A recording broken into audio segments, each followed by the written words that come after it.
Hi folks, Kevin here. Well, it's May 30th, 2017, and I may end up posting that. That's why I'm doing this a little bit of an introduction. What I'm going to do is we're going to go over to what we've got planted thus far, and as I can recall, I'm going to talk about the seeds, where they came from, when they were started in the work area, and what I think so far. This is so that during the winter time I can go back to this video and help me with my record keeping. I'm really terrible at keeping records, and that's something I recognize I need to do better at. Okay, this is the bed that I just forked over yesterday and uncovered yesterday, and there are some of the blue potatoes, not the blue sweet potatoes, but the blue potatoes that are starting to emerge from some of the ones I wasn't able to get to and harvest. So we'll see how this progresses. This is probably going to be the area where the pumpkins and melons are going, but depending on how many blue potato I see starting up, may switch this over to just the blue potatoes. This is one of the permanent handicap accessible raised beds, and this is where we transplanted the tomatoes from our keyhole gardens, and I'll go over that, the failures with the keyhole gardens. So we put them in here. Yesterday I started installing some of the drip tape. I'm still waiting for the rest of the materials as we're trying to get these beds prepped. Each year we're doing a little bit better but it takes time to get all the materials in and actually get the labor with getting these beds set up. So this bed I did not broad fork. That's why it doesn't look that tidy. The rest of the beds have all been broad forked, the ones that I've gotten planted. So here in the first tote we've got, and we'll go over this, so I'm at the most southern end of this garden area. We have the red basil, red holy basil. First time growing this. I'm over densely populating it. They're between 6 and 8 inches apart. I'll probably top them like other basil plants. So it's really concentrated, almost like square foot gardening. Here's our basil plants. I got these planted yesterday. We'll see how this works out. I topped most of them yesterday. Certainly really overpopulated compared to what I've seen or what's recommended for basil plants, because these can get quite big, and my goal is to get them real bushy. One of our parsley plants, let me go back to this. So the red holy basil, started that inside on March 23rd. Same with the basil plant. This basil seed came from Johnny's Select Seed. This was one I ordered online before, and there was quite a bit of germination. I can't remember just the specific location that I got that seed from, but that's a couple years old, but the first time we opened it up this year. The parsley, this was started on March 18th. I think it was March 18th, and again today's May 30th. Overpopulated in here, certainly densely populated. Same thing with the rosemary. Rosemary was started on March 23rd, 2017, and I'm happy with the size of the seedlings, and I just got them transplanted yesterday. And the sage, again, pretty densely planted. Not as great a germination. Neither the rosemary seed nor the sage seed really propagated as well as actually germinated as well as I had hoped. But we had enough to get our totes started. And these, in the future, these totes will be used for other purposes and not used for the herbs. And the cilantro, Thea's taking care of that. That's from our own self-seeded plants, and the various chives as well. Over in this bed, transplanted the eggplants. These are a hybrid from Johnny's Seeds. Really excellent germination. Started on March 23rd, and just transplanted them yesterday. Got this bed prepped yesterday as well. Over here to the side is last year's fall kale, which we use to feed a lot of the chickens and ducks. Same thing behind us here.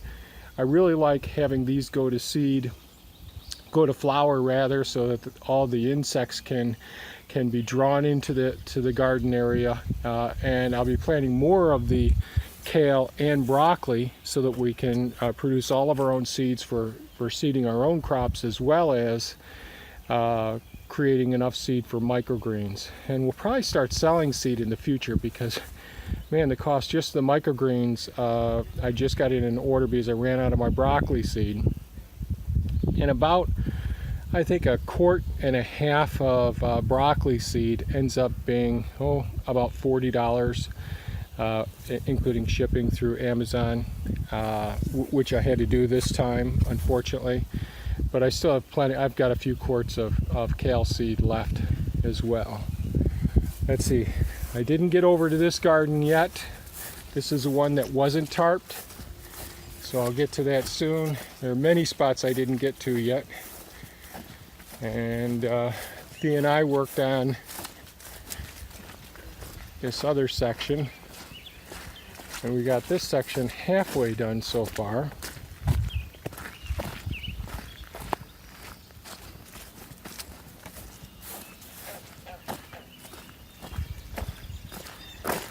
So these are our Roma tomatoes. They were purchased through Johnny's Seeds. They were started on March 23rd as well. They did extremely well, the Roma seeds, and they're about, I don't know, 18 to 24 inches tall. I really peeled off all the lower leaves. I had potted them up a few weeks ago, and the root mass at potting, and I have to check and see the date that I did pot them up, but the root mass seemed beautiful for being ideal for transplanting today. The problem is, when we remove the tarp, we have to use a post hole digger to dig down a good 10 inches to get these plants to, once we strip all the side branches off, basically, we sort of curl it around during that into the soil, repack the soil, and reusing the same weed mats, have to poke them up through the holes. I'll put a link in the video description for these tomato cages as well. Hopefully I'll remember that. That worked out well. Thea planted the seed for the corn. We soaked it for 1 hour first. So this was done on today's May 31st. So this was done on May 28th or 29th. The seed started here. Here we have our bed of red onions, the red onions and the leeks. And eventually I'm making a video showing how we plant the leeks. And man, this technique really, last year we had such phenomenal success, really growing those long white base which is the most edible part, the desirable part of the leek plants.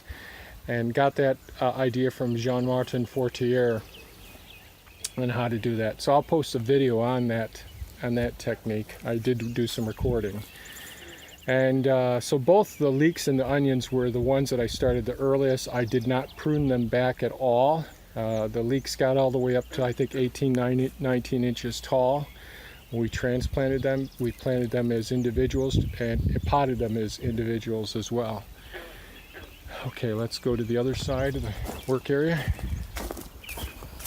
Lots of nice colors. Well, you can see the tarp there, unfortunately. So the colors are really starting to show up around.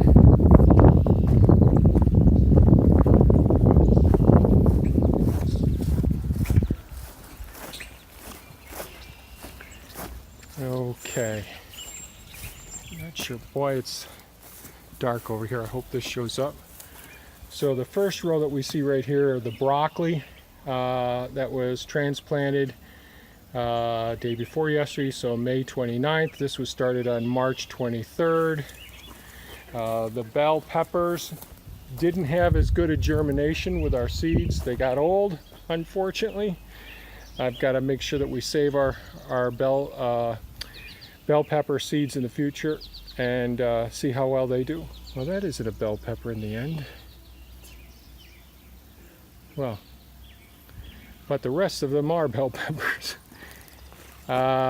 Here we have the Wallace tomatoes. I haven't grown these before, got these from Johnny's Select Seeds. So we'll see how they do. Similar planting technique to before.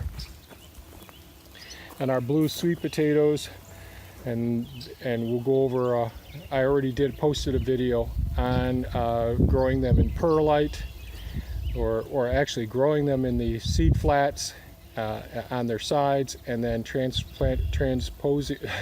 taking the slips, putting them in perlite to establish some good roots, and that worked out very, very well. So we got these down, and again, I haven't got all the parts in for the drip tape yet.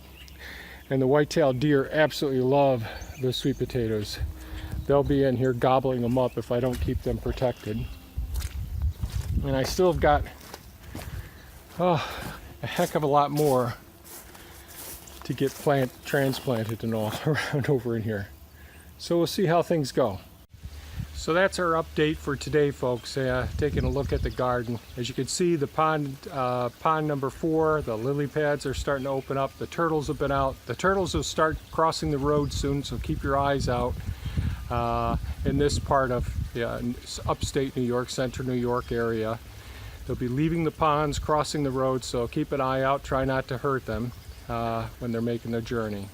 So I hope you found this somewhat helpful. I think keeping good records with your homesteading, gardening, farming experiences really will help you to improve over time. There's many things that I wish I had kept records of in the past, and I'm going to try and do better in the future. So if you thought this was useful, please give us a thumbs up. Pass it on to your friends, and by all means, have a fantastic day. Bye-bye now.